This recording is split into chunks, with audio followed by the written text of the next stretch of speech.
for an occasion like this, I asked a friend of mine for some advice. He got married last year, so I asked him how he would describe married life. He told me that marriage is a relationship between two people where one person is always right and the other is the husband. But seriously, man, congratulations to both of you.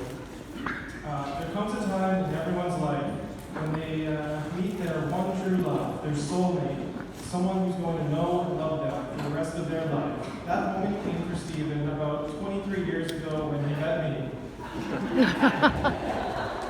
Hello everyone, for those who don't know me, my name's Adam of the Plays, and I've known Stephen for the better part of my life.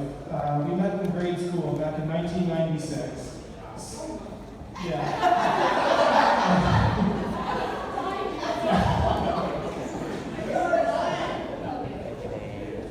Stephen's family knows me as quiet, shy, and polite, but that's probably going to change tonight after a few drinks. I'll never forget my first day in a new school. It was recess, and I was wandering around the schoolyard. I climbed up in the tower in the playground, and I just sat there by myself, contemplating the meaning of life, or whatever else 10-year-olds think about. When this skinny kid with a mushroom cut came up, climbed into the tower, sat down beside me, and we started talking.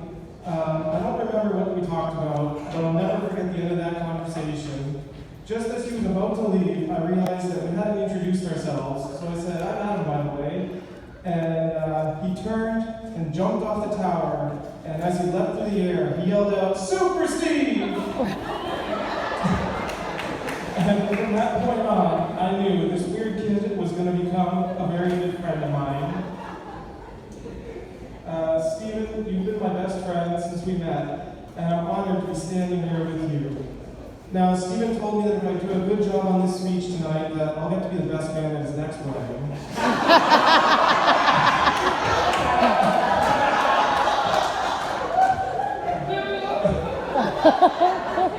I remember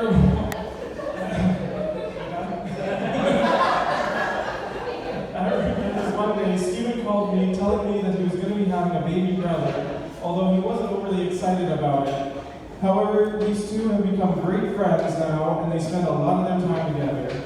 We were out suit shopping a couple of weeks ago, trying to decide on colors and patterns, not like it really matters since everybody's looking at Sarah's dress anyway. Stephen was asking Alex and I what we liked better. I wasn't expecting to dress like Peter Herman, but Alex told Stephen that he didn't really care what he would make him wear as long as it wasn't pink booty shorts.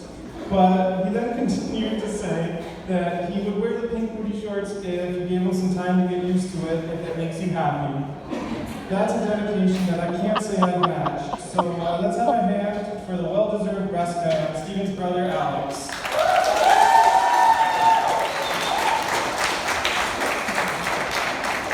Stephen and I spent a lot of time together when we were younger, from fighting over the cute girl in grade school to sleeping over at each other's places, playing video games, sleeping over at each other's places, playing video games, and wandering the streets and malls in the area. I remember this one time at Morningside Mall, and I know Stephen remembers it too, when, without all the boring details, to make a long story short, Stephen and I bugged Santa so much that he called security and had us removed from the mall. The stupid things kids do when they get bored. Fast forward a few years, and Stephen and I go to separate high schools, we meet new friends, and we try to stay in touch. I introduced Stephen to a few people that he can now call friends. Stephen introduced me to a few people that I now call exes. We had quite a few adventures with our friend John, who unfortunately couldn't be here tonight, most of which I can't discuss here, but I can say we never got caught. Stephen and I had many firsts together. The first time I went paintballing was with Stephen. The first concert I went to was with Stephen. My first kiss was with Stephen. In the room. The first time I went to karaoke was with Stephen. But we've gone many times since then, but we'll keep that our dirty little secret, right, Stephen? years, Stephen has had many different nicknames. Some of you probably already heard. The most popular one for his high school at least was Whitey, which his brother is also called. And his father, and grandfather, okay. Other names that I've heard him called were White Bread, Wonder Bread, Stevie Wonder, and Pretty Boy. But the name that stuck, at least with my group of friends, was a name that he had accidentally given himself. Stephen was hanging out with a few of my friends and I when he decided to tell us that Stephen, loosely translated in another language, was Dickie, which to this day is what he's affectionately known to that group of people. Stephen has always been like a brother to me, and I've always looked up to him ever since we first met, but only because he's always been a few inches taller than me. I remember when Stephen would come over to my place, rather than asking for a glass of pop or water, he would ask for a glass of vinegar to drink. I would spend more time over at Stephen's place. We would hang out in the basement playing Nintendo 64, but also because Stephen's mom is a really good cook. A few years ago, Stephen moved into my basement. I had come into possession of a small abandoned kitten, which I was unable to keep because my cat wouldn't allow it. So Stephen offered to adopt him because he was lonely and needed someone to love.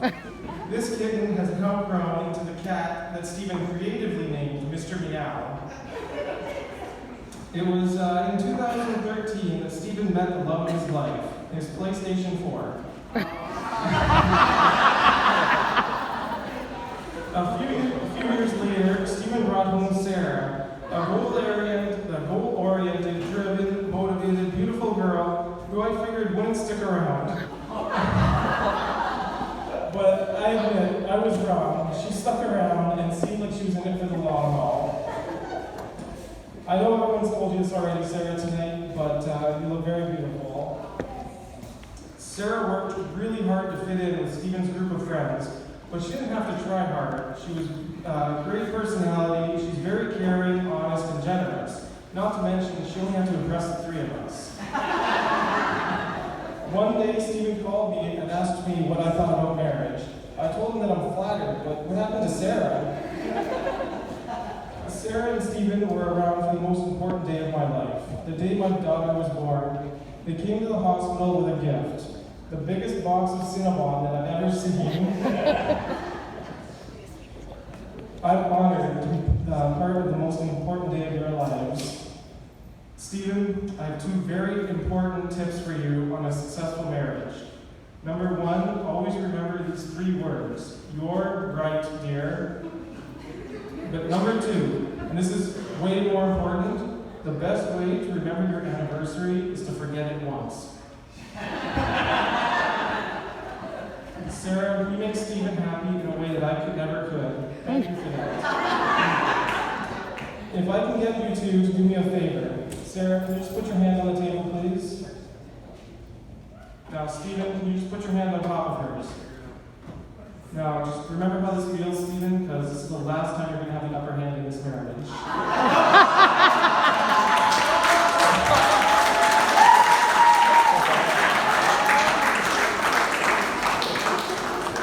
Stephen, it seems like yesterday that we were in your basement playing GoldenEye, and now look at us. I'm a father, and you're a husband. We grew up so fast.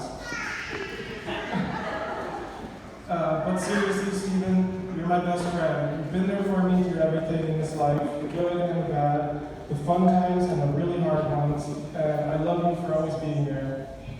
This is the first chapter in your new life together, and I'm honored to be a part of it. There's so much I could say, but not enough time, but we've had some times that I wouldn't trade for the world. So, in closing, let's raise a toast to the most important people here today, the bar staff. But all jokes aside, Sarah, Stephen, congratulations. You guys are great together, and I wish you all the luck and happiness in your new life together. Let's raise a glass to the new lovely couple. I love you guys.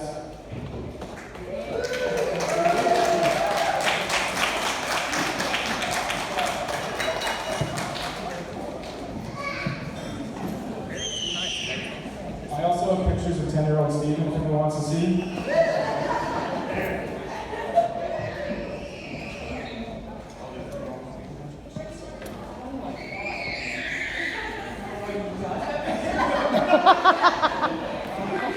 Thanks, Stephen's mother, Marilyn, for